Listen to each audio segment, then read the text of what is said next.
The transformation in the group members was undeniable. Mrs. Chen added 15 pounds to her deadlift and started talking about competing in a local powerlifting meet. The college student gained 20 pounds of muscle and discovered a passion for Olympic lifting.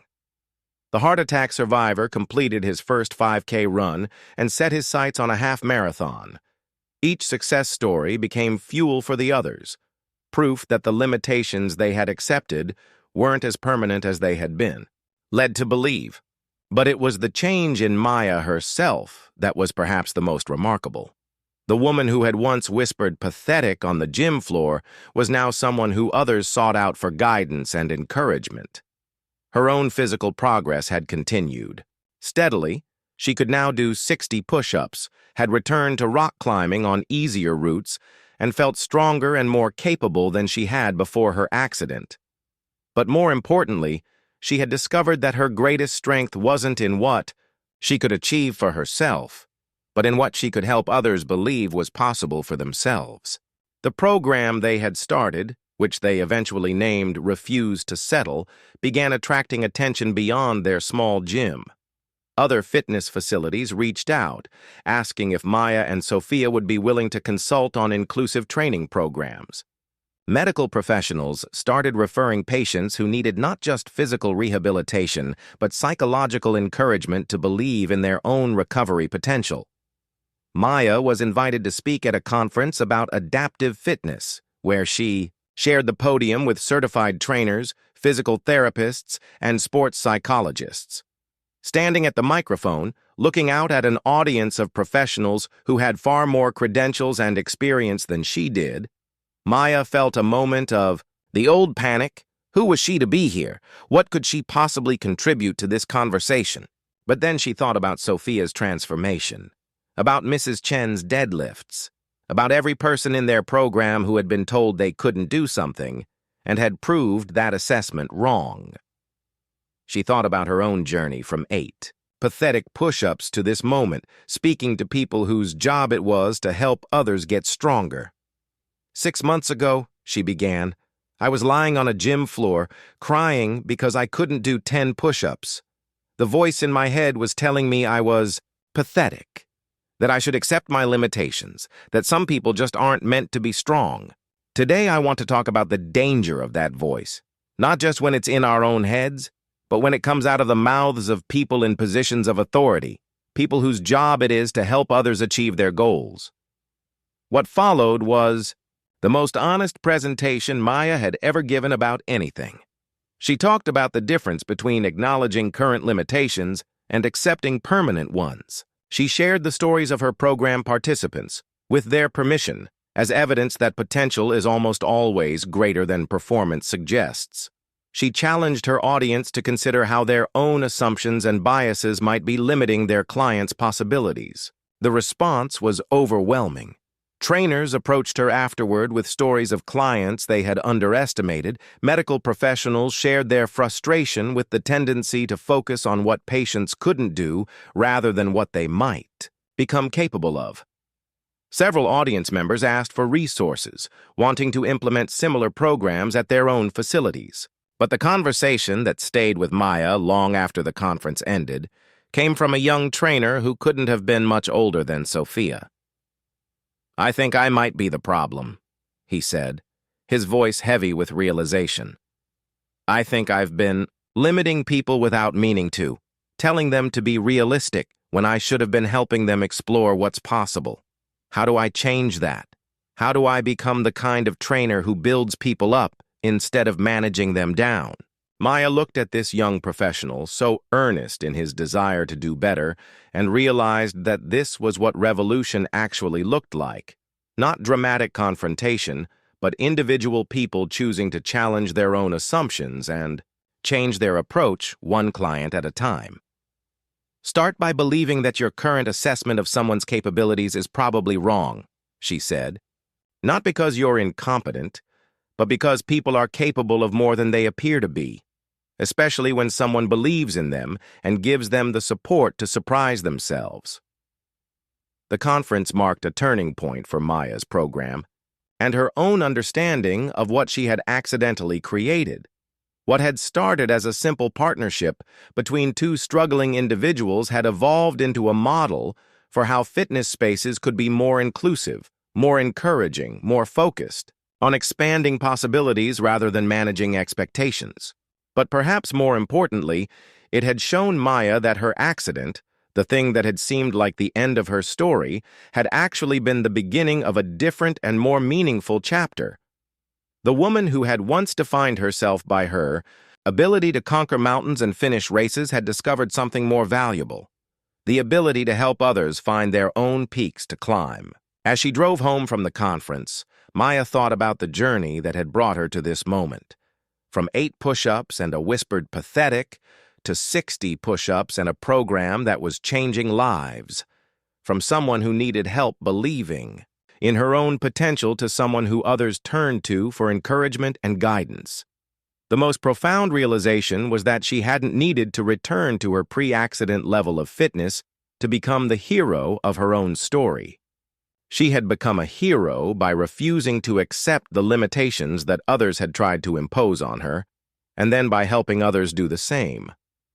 Her greatest achievement wasn't any physical feat she had accomplished, but the community of possibility she had helped create.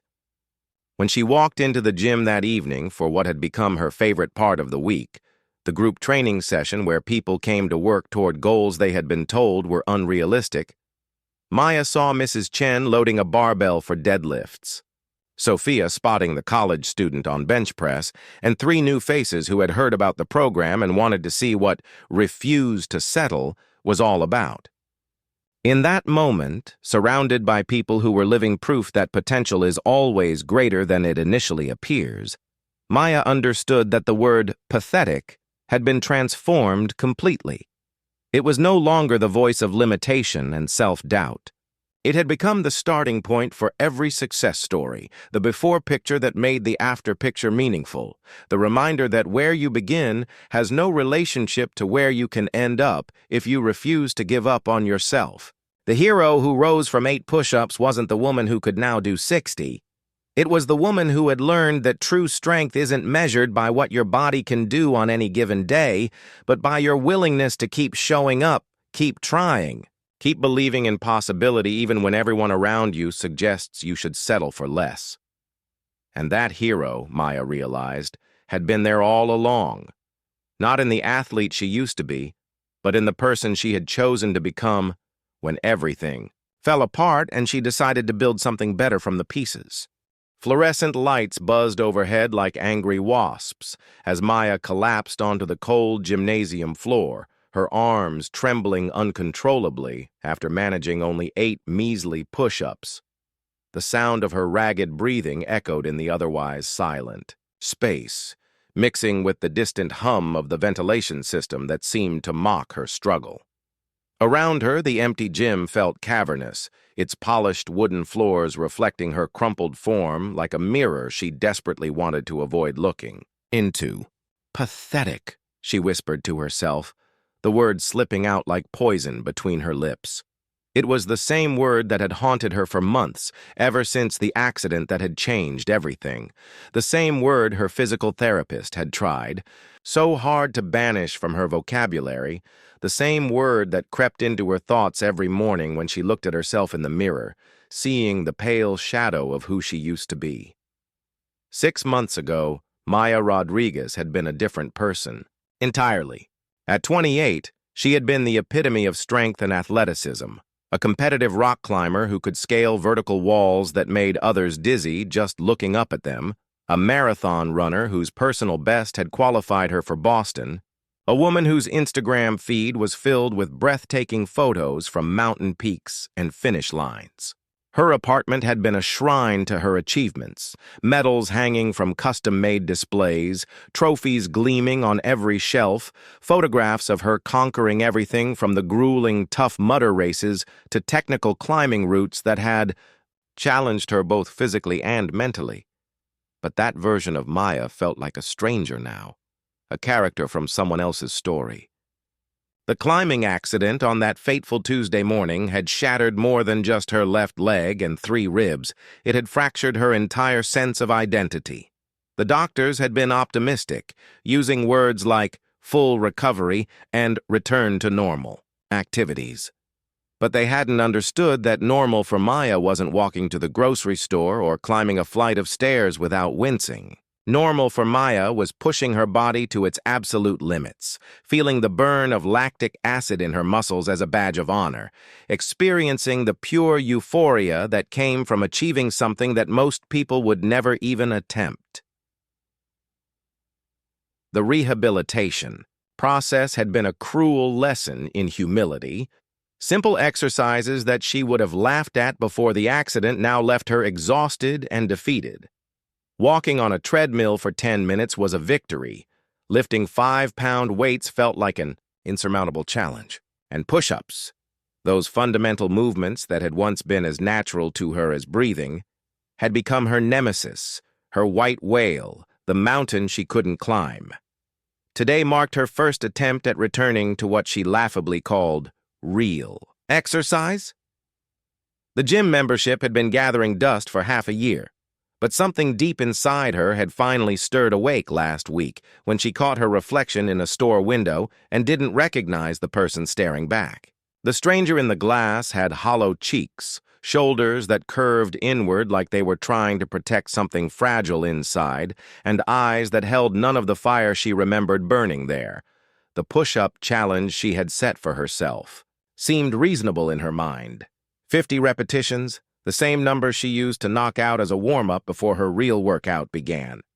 She had visualized it perfectly, dropping down into perfect form, feeling her muscles remember their old strength, rising triumphantly, as if the last 6 months had been nothing more than a brief intermission in her story of athletic prowess.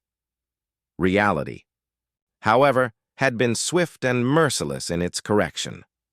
8 push-ups, 8 trembling, imperfect, soul-crushing repetitions before her arms gave out completely, and she found herself face down on the unforgiving floor. Each one had been a battle against not just physical weakness, but against the voice in her head that whispered she was fooling herself, that she should have stayed home, that some people simply weren't meant to come back from the depths they had fallen into. As she lay there staring at the intricate pattern of the gym floor tiles, Maya felt the familiar sting of tears threatening to spill over. The gym around her was a temple to human achievement, filled with the sounds of weights clanking, machines whirring, and the satisfied exhales of people pushing themselves to new heights. But in her corner, silence reigned supreme, broken only by the sound of her own disappointment. Her phone, abandoned a few feet away where she had placed it to record what she had hoped would be a triumphant comeback video, buzzed with a text message. She could see her sister Carmen's name on the screen, probably checking in with her usual mixture of concern and poorly disguised pity. Maya had stopped answering those messages weeks ago, tired of having to explain that no, she wasn't feeling better yet, and no, she didn't know when she would be ready to rejoin the world of the living. But something about this moment, lying, broken on the gym floor at 6:30 on a Tuesday evening, surrounded by the evidence of everyone else's success, felt different. There was a clarity in the pain that she hadn't experienced before, a sharp-edged honesty that cut through all the self-pity and excuses she had been wrapping herself in like a security blanket.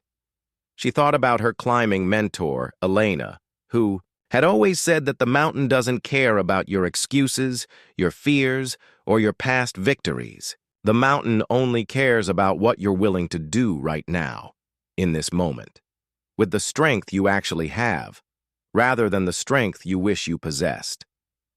Elena had taught her that every great climber had stories of failure, of roots that had humbled them, of moments when they had to choose between giving up or finding a way to continue with whatever they had left.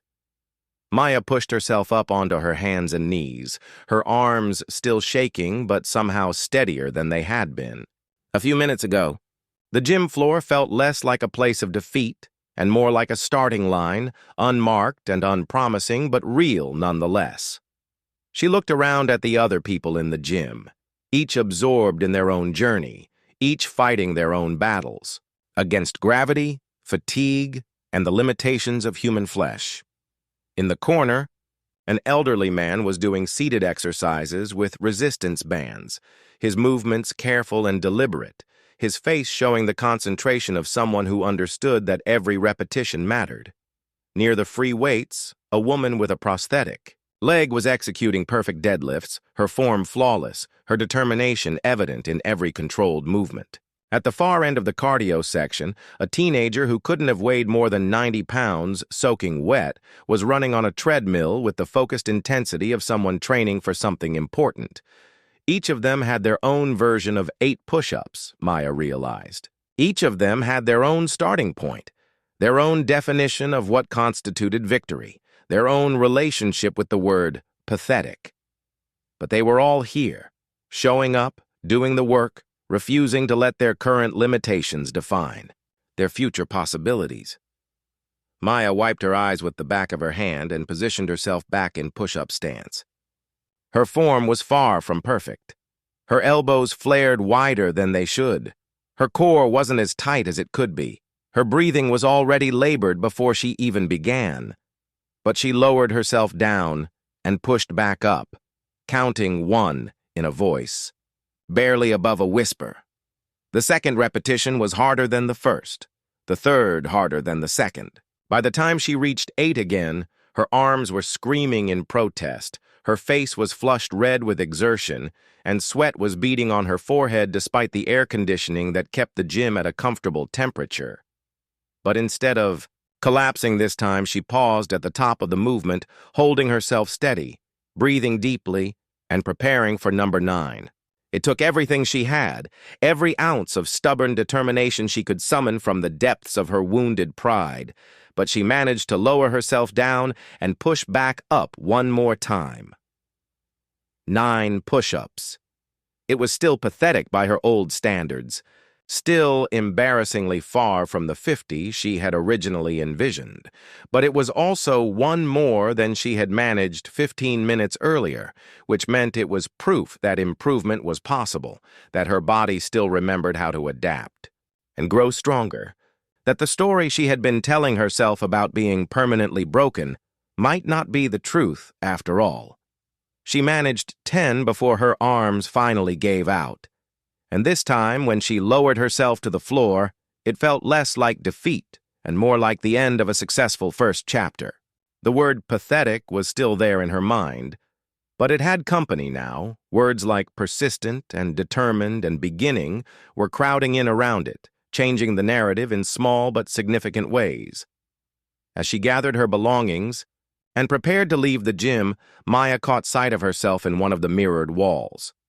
The woman looking back still had hollow cheeks and curved shoulders, still bore the physical marks of her long journey through injury and recovery.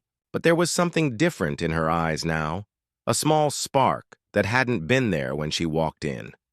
It wasn't the blazing fire she remembered from her competitive days, but it was real, and it was hers, and it was a start. 3 weeks had passed since Maya's humbling first day back at the gym, and she had managed to establish what could generously be called a routine. Every Tuesday and Thursday at 6:30 p.m., she would drive the 12 minutes from her apartment to the Ocean View Fitness Center, park in the same spot near the dumpster where fewer people could witness her arrival, and spend exactly 45 minutes attempting to rebuild what felt like a completely foreign relationship with her own body. Progress had been glacial. 15 push-ups was her current record, achieved just yesterday after what felt like a heroic struggle against every fiber of muscle memory that screamed this should be easier. Her legs still protested during basic squats. Her shoulders ached after simple arm circles, and her cardiovascular endurance remained embarrassingly limited. But she was showing up, which was more than she had done for the previous 6 months. And showing up, she was learning, was its own form of victory. It was during her 5th visit to the gym that Maya's carefully constructed bubble of solitary struggle was punctured by an unexpected encounter that would change everything. She was in the middle of her standard routine, a pathetic collection of modified exercises that her physical therapist had suggested, when she noticed a commotion. Near the free weight section, a small crowd had gathered, and the usual steady rhythm of the gym had been disrupted by raised voices and what sounded like someone in distress. Maya's first instinct was to look away, to focus on her own inadequate workout and avoid the kind of social interaction she had been carefully avoiding for months. But something about the tone of the voices drew her attention, despite her best efforts to remain invisible. At the center of the gathering was a girl who couldn't have been more than 16. Her dark hair pulled back in a ponytail that was now disheveled from what appeared to be intense physical exertion. She was sitting on a bench press, her face flushed red, tears streaming down her cheeks as she stared at a barbell loaded with what looked like a relatively modest amount of weight. "I can't do it," the girl was saying, her voice breaking with frustration. "I've been trying for 2 months and I can't even bench my own body weight. Maybe I'm just not cut out for this." Around her, a collection of well-meaning gym regulars offered the kind of generic encouragement that Maya had learned to despise during her own recovery. "You'll get there," someone said. "Just keep trying," offered another. "Rome wasn't built in a day," contributed a third, as if platitudes could somehow bridge the gap between where someone was and where they desperately wanted to be. But it was what Maya overheard next that stopped her cold and made her forget all about her own workout. "Listen, Sophia," said a voice that belonged to one of the gym's trainers, a muscular man in his 30s whose name tag identified him as Derek. "Some people are natural athletes and some people aren't. There's no shame in accepting your limitations and finding activities that are more suited to your body type." The words hit Maya like a physical blow, not because they were directed at her, but because she recognized the poison in them, the same toxic whisper that had been echoing in her own mind for months, the same voice that told her she was fooling herself by even trying, that her accident had revealed some fundamental truth about her inadequacy, that some people simply weren't meant to be strong. Maya found herself walking toward the group before. She had consciously decided to move, her legs carrying her across the gym floor with more purpose than they had shown in months. She could feel her heart rate climbing, but for the first time in half a year, it wasn't from physical exertion. It was from something that felt suspiciously like anger. "Excuse me," she said, her voice carrying more authority than she felt. The group turned to look at her, and Maya suddenly realized she had no plan, no idea what she intended to say or do. She was just a woman who could barely manage 15 push-ups, inserting herself into a situation that was none of her business. But Sophia's tear-stained face looked up at her with such desperate hope that Maya knew she couldn't back down now, regardless of how unqualified she felt to offer guidance to anyone about anything related to physical fitness. "I'm sorry," Maya continued, looking directly at Derek, "but did you just tell this young woman that some people aren't meant to be athletes?" Derek's expression shifted from surprise to mild irritation. "I was just being realistic. Not everyone can be a gym rat. Some people are better suited for other activities." "Realistic," Maya repeated, tasting the word like it was something bitter. "And what makes you qualified to determine someone's genetic potential based on 2 months of effort?" The small crowd was growing larger now, drawn by the unexpected confrontation brewing in their midst.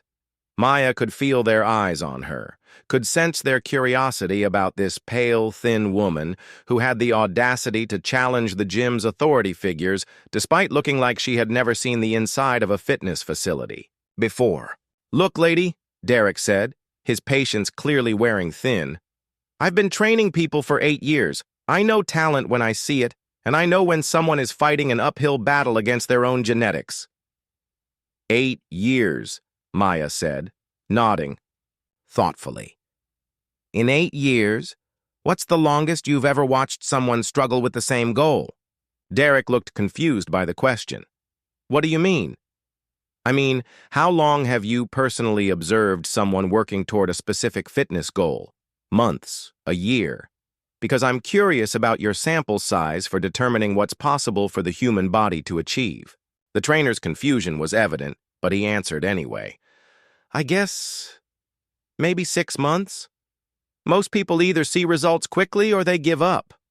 Most people give up, Maya repeated, and something in her voice made Sophia stop crying and pay attention.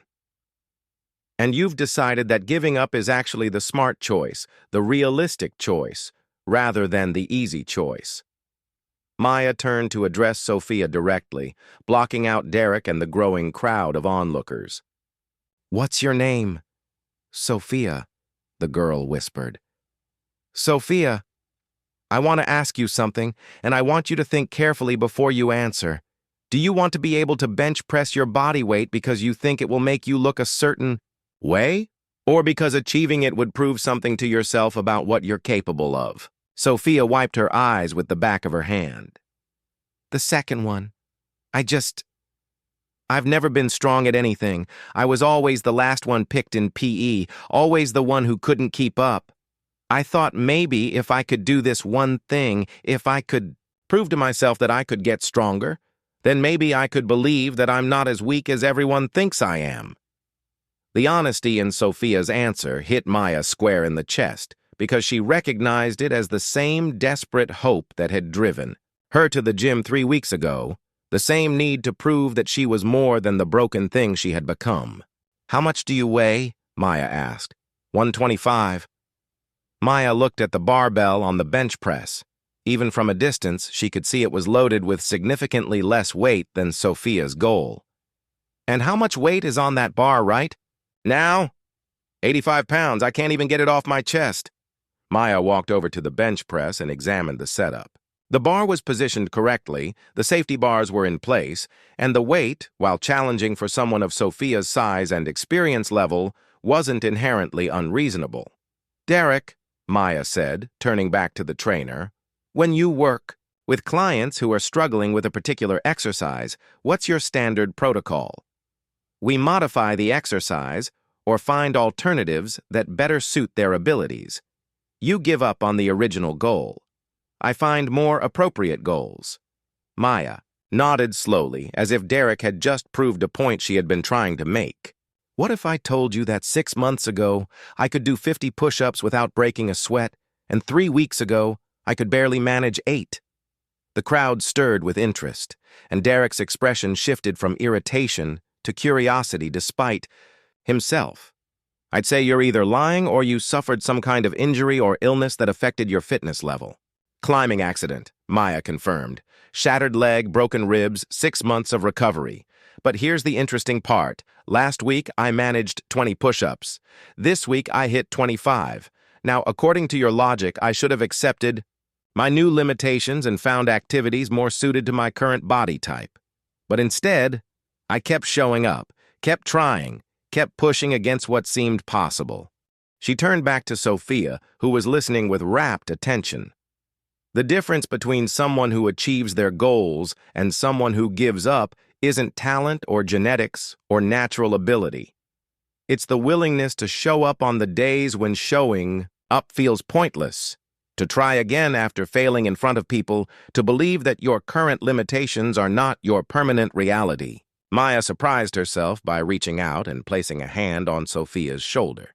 Physical contact had been something she had avoided since the accident, as if her own brokenness might be contagious, but something about this moment felt different. "I can't promise you that you'll be able to bench press your body weight," Maya continued, "but I can promise you that if you keep showing up, if you keep trying, if you refuse to let other people's definitions of what's possible become your reality, then 6 months from now you'll be stronger than you are today.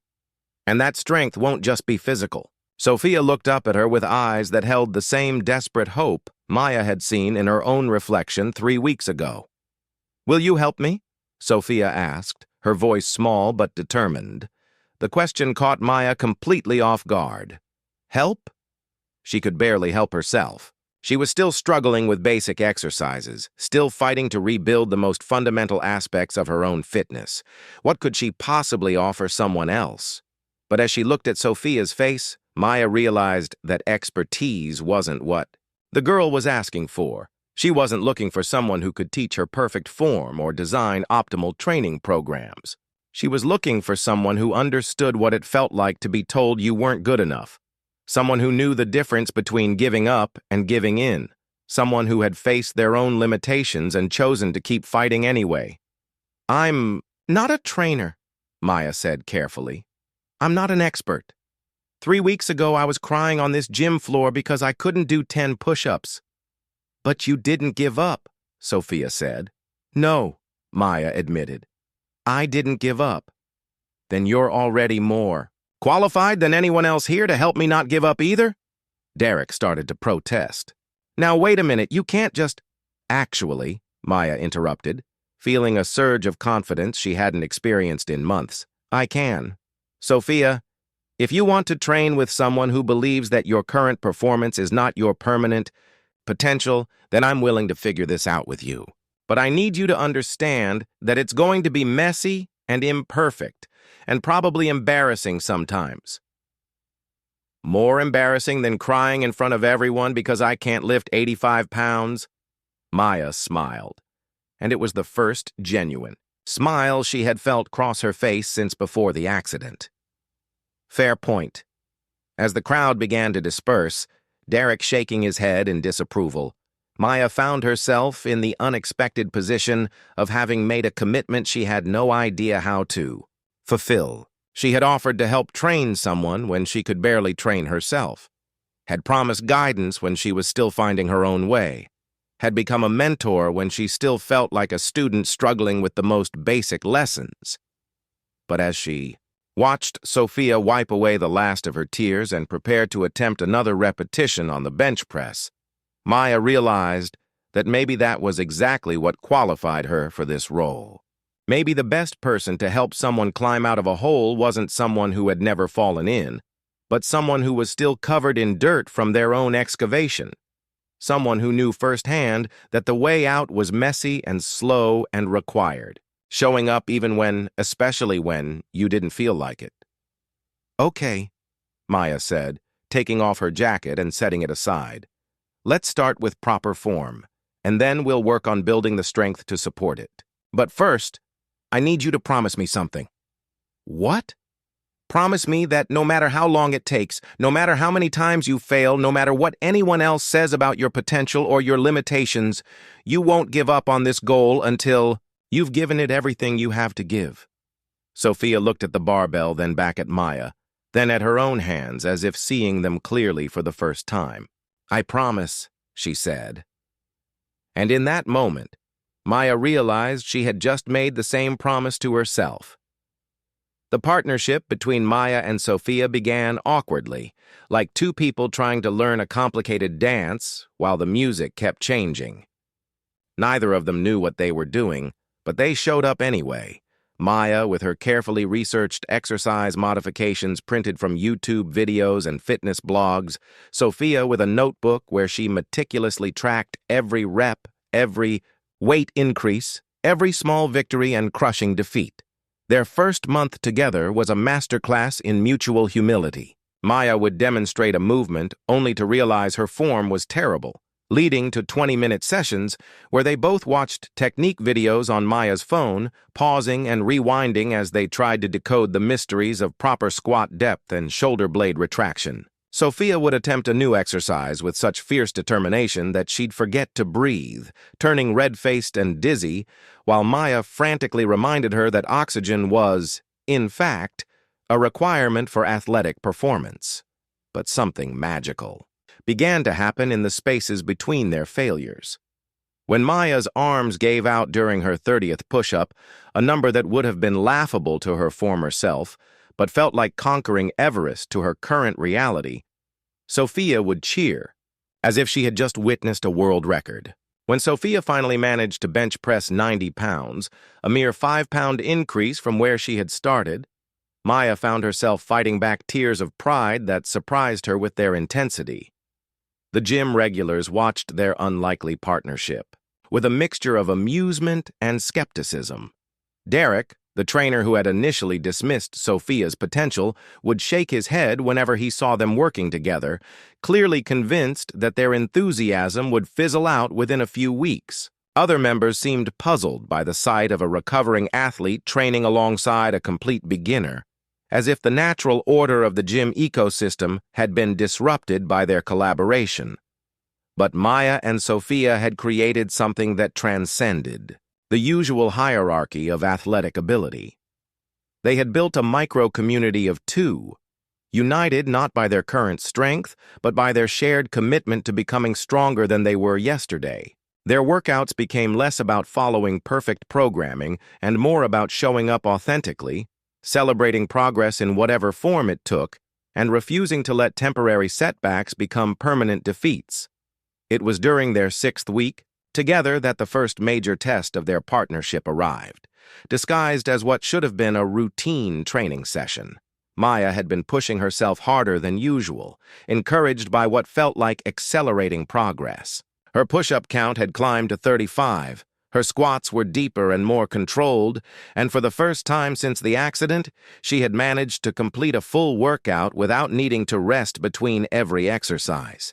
She was riding a wave of confidence that felt almost foreign after months of constant struggle. The hubris hit her like a freight train during what should have been a simple set of burpees. She had dropped down into the push-up position, preparing to jump her feet back toward her hands when something in her left knee, the same leg that had been shattered in the climbing accident, shifted in a way that sent lightning bolts of agony shooting up through her entire body. The pain was so sudden and overwhelming that she couldn't even cry out. She just crumpled to the floor in a heap, clutching her leg and trying to remember how to breathe. Sophia was beside her in an instant, her face pale with concern. "Maya, what happened? Should I call someone?" The rational part of Maya's brain knew she should say yes, should accept help, should acknowledge that something was seriously wrong. But the wounded, prideful part of her, the part that had been fighting against her body's limitations for months, couldn't bear the thought of admitting defeat in front of the one person who had come to believe in her strength. "I'm fine," she gasped, even as tears of pain streamed down her face. Just need a minute." But she wasn't fine, and both of them knew it. The pain in her knee was unlike anything she had experienced during her recovery, sharp, persistent, and accompanied by a swelling that was visible even through her workout leggings. When she tried to stand, her leg buckled immediately, forcing Sophia to catch her before she fell again. "Maya, you're not fine," Sophia said, her voice carrying an authority that Maya had never heard from the shy teenager before. "You're hurt, and pretending you're not isn't going to help either of us." The words stung because they were true, but they also revealed something that Maya hadn't expected to see in her young training partner. The same stubborn determination that Maya had been modeling now turned back on her in her moment of weakness. "I can't," Maya whispered, and for the first time in weeks, she wasn't talking about a physical exercise. "I can't be broken again. I can't go back to being the person who can't do anything." Sophia knelt down beside her, and when she spoke, her voice was gentle but firm. "Being hurt doesn't make you broken. Pretending you're not hurt when you are, that's what breaks people." It was a wisdom that seemed too mature for 16 years, but Maya recognized the truth in it even through her pain and panic. She had spent so much energy fighting against the reality of her body's current limitations that she had forgotten the difference between accepting temporary setbacks and accepting permanent defeat. With Sophia's help, Maya made it to the gym's first aid station, where the on-duty staff member, a former paramedic named Janet, who had seen her share of workout injuries, took one look at Maya's knee and insisted on calling an ambulance. The ride to the emergency room was a blur of fluorescent lights and concerned faces, with Sophia holding her hand and Maya trying to reconcile the terror that this injury might undo months of progress with the strange comfort of having someone who refused to let her face it alone. The diagnosis, when it finally came, was both better and worse than Maya had feared. Better because there was no permanent damage, no surgical intervention required, no return to the months of bed rest and forced inactivity that had nearly broken her spirit the first time. Worse because it meant 6 weeks of modified activity, physical therapy, and the kind of careful, patient rebuilding that felt like starting over just when she had begun to feel like herself again. But the most unexpected part of the entire ordeal came in the hospital waiting room, as Maya sat with her leg elevated and iced, filling out insurance paperwork and trying not to catastrophize about what this setback meant for her fragile progress. "I've been thinking," Sophia said, her voice cutting through Maya's spiral of worried thoughts. "About what?" "About what you said that first day. About the difference between giving up and giving in." Sophia shifted in her chair, turning to face Maya directly. "I think maybe this is one of those times when we need to figure out which one we're dealing with." Maya looked at her young training partner, this girl who had gone from crying on a bench press to speaking with the kind of clarity that Maya desperately needed to hear. "What do you mean?" "I mean, if we let this injury convince us that we should quit, that we should go back to believing we're not strong enough or capable enough, then that's giving up. But if we figure out how to keep working toward our goals, even when the path looks different than we expected, then that's just adapting." The simplicity of Sophia's observation hit Maya like a revelation. She had been so focused on the binary of injured versus healthy, capable versus incapable, that she had forgotten there might be a third option: resilient. "So what does adapting look like?" Maya asked. Sophia grinned, and Maya saw a flash of the same determination that had first drawn her to help this struggling teenager. "I guess we're about to find out. But whatever it looks like, we're going to figure it out together." Over the following weeks, their training partnership evolved in ways neither of them had anticipated. Maya's injury meant she couldn't demonstrate exercises the way she had before, so Sophia became more independent, more confident in her own ability to learn and problem solve. Maya's forced focus on upper body and core work during her recovery led to breakthroughs in areas she had been neglecting, while Sophia's steady progress on the bench press, she was up to 95 pounds and climbing, provided daily proof that consistency could overcome almost any obstacle. But the most profound change was in how they talked about setbacks. Instead of viewing Maya's injury as evidence of her fragility, they began to see it as data, information about what her body could handle, what needed more attention, how to build strength more strategically. Instead of Sophia's bad days being reasons to question her potential, they became opportunities to practice the kind of mental resilience that would serve her long after she achieved her initial goals. They developed rituals around difficulty. When one of them was struggling, the other would ask, "Is this a giving up day or a giving in day?" If it was a giving up day, when pain or discouragement felt overwhelming, they would modify, rest, or simply show up and do something small to maintain momentum. If it was a giving in day, when the challenge was mental rather than physical, they would push through, knowing that the discomfort was temporary, but the growth was permanent. Maya's knee healed slowly but completely, and by the time she was cleared to return to full activity, she realized that the injury had taught her something crucial. Strength wasn't just about what her body could do on its best days, but about what her mind could maintain on the worst ones. The day Maya successfully completed 40 push-ups, just 3 months after Sophia had first asked for her help, they were both shocked by how natural it felt. Not because the exercise had become easy, but because the process of getting stronger had become familiar. They knew what it felt like to fail and try again, to hit plateaus and push through them, to face setbacks and find ways around them. But it was Sophia's breakthrough that truly revealed how much they had both changed. It happened on a Tuesday evening in November, during what had become their regular training time. Sophia had been working toward her goal of benching her body weight for over 4 months, slowly and steadily increasing the load on the bar, celebrating every 5-pound increment like the significant victory it represented. That evening, the bar was loaded with 125 pounds, exactly Sophia's body weight. She had attempted this lift twice before and failed both times, not from lack of strength, but from the mental pressure of knowing it was her goal weight, the number that would prove to herself and everyone else that she was stronger than they had believed possible. Maya spotted her as usual, her hands positioned carefully above the bar, ready to assist if needed, but hoping desperately that she wouldn't have to. Sophia took her time setting up, checking her grip, adjusting her position on the bench, breathing deeply to center herself.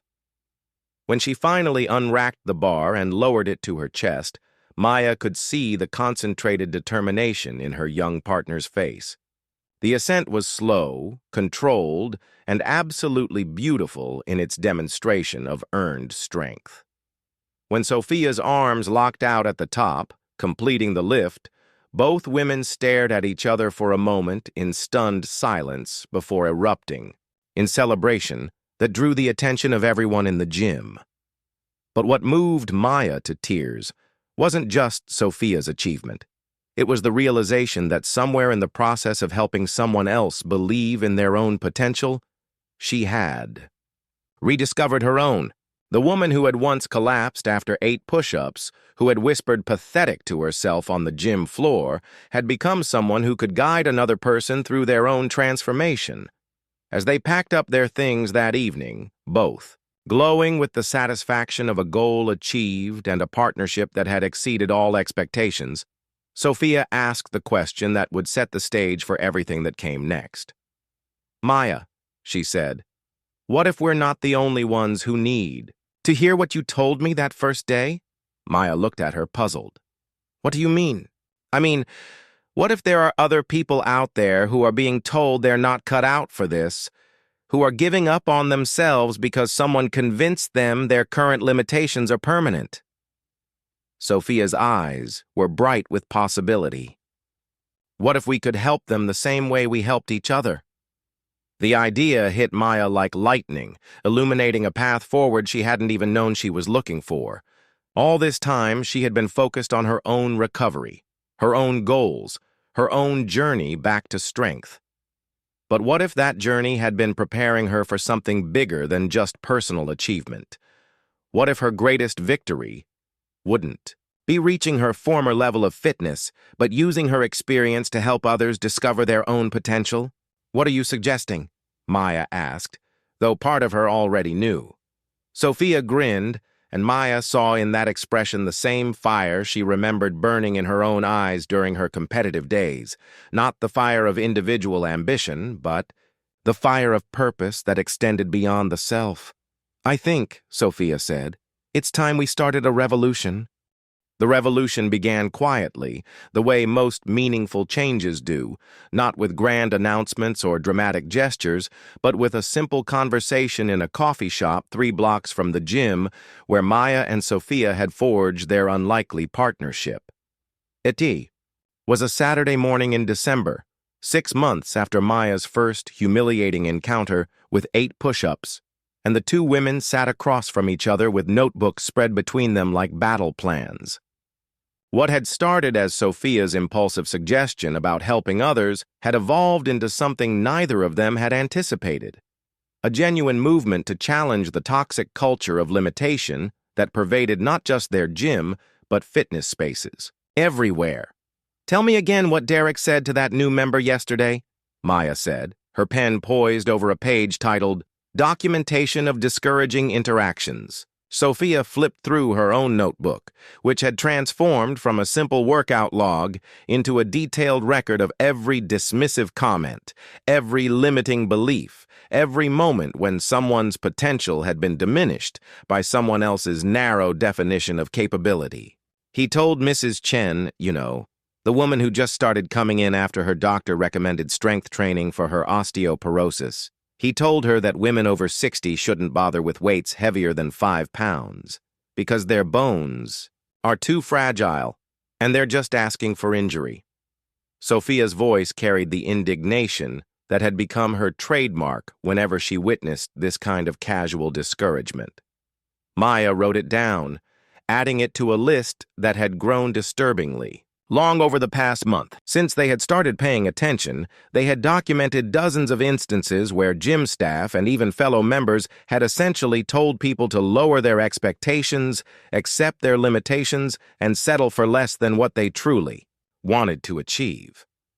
There was the college student who had been told he was too skinny to ever build significant muscle mass.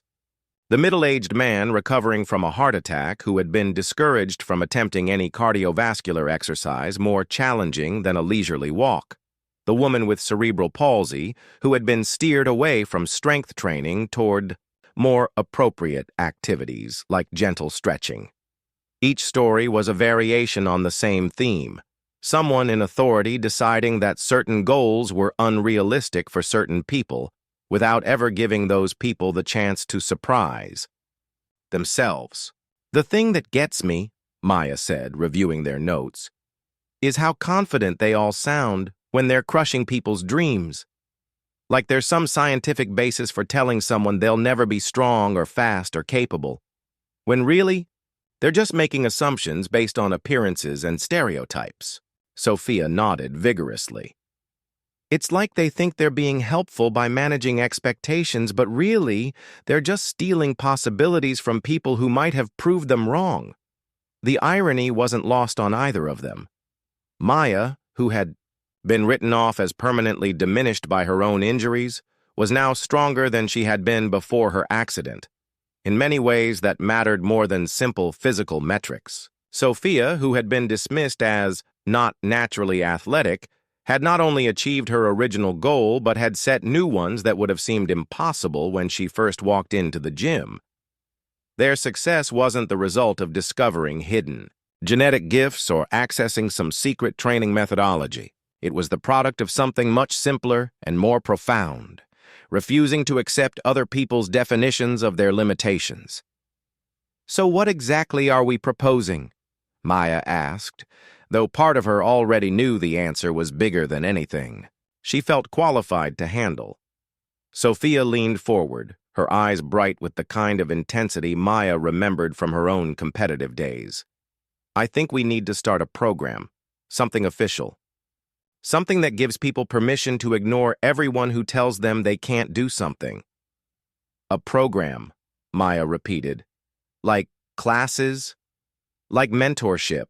Like what you did for me, but systematized, structured, available to anyone who's been told they're not cut out for their goals?" Maya felt a familiar flutter of panic in her stomach. The idea was appealing in theory, but the practical implications were overwhelming. Who was she to start a fitness program? She wasn't a certified trainer, didn't have credentials or qualifications. Beyond her own messy journey of recovery and growth, what if she got someone hurt? What if her own limitations became someone else's ceiling? But as she looked at Sophia, this confident, strong young woman who bore almost no resemblance to the crying teenager who had approached her 6 months ago, Maya realized that credentials weren't what had made the difference in their partnership. What had mattered was showing up authentically, refusing to pretend she had all the answers, and believing in someone's potential even when they couldn't believe in it themselves. "Where would we even start?" Maya asked. "With Mrs. Chen," Sophia said without hesitation. "She asked me yesterday if I knew anyone who might be willing to work with her, someone who wouldn't treat her like she's made of glass. I told her I might know someone." Maya laughed despite her nervousness. "You volunteered me without asking?" "I volunteered us. This isn't something you have to do alone, Maya. We're a team, remember? We figure things out together."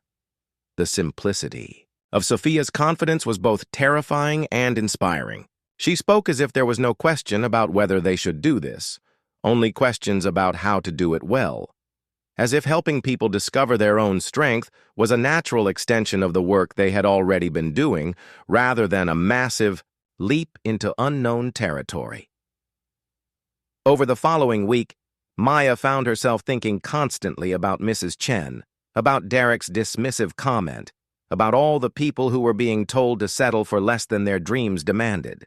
She researched bone density and strength training, read studies about exercise and aging, watched videos of septuagenarian powerlifters who were living proof that conventional wisdom about age and capability was often wrong. When she finally approached Mrs. Chen at the gym, Maya was surprised by how natural the conversation felt. The older woman's story was heartbreakingly familiar. A doctor who recommended strength training for her bone health, followed by a trainer who immediately limited her possibilities, followed by weeks of frustration as she tried to navigate conflicting advice about what her body could and couldn't handle. "I don't want to just slow down my bone loss," Mrs. Chen confided. "I want to get stronger. I want to feel powerful again. But everyone keeps telling me to be careful, to be realistic about what someone my age can achieve." Maya felt the same surge of protective anger she had experienced when Derek had dismissed Sophia's potential. "What if I told you that being 62 doesn't automatically limit what you can achieve in the gym? What if we focused on building strength progressively and safely without deciding in advance what your ceiling is?" Mrs. Chen's eyes lit up with hope so pure and desperate that Maya knew there was no backing down from this path, regardless of how unprepared she felt for the responsibility. Their first training session together was a revelation for all three women involved. Maya had expected to be nervous about working with someone older, more fragile, more at risk for injury.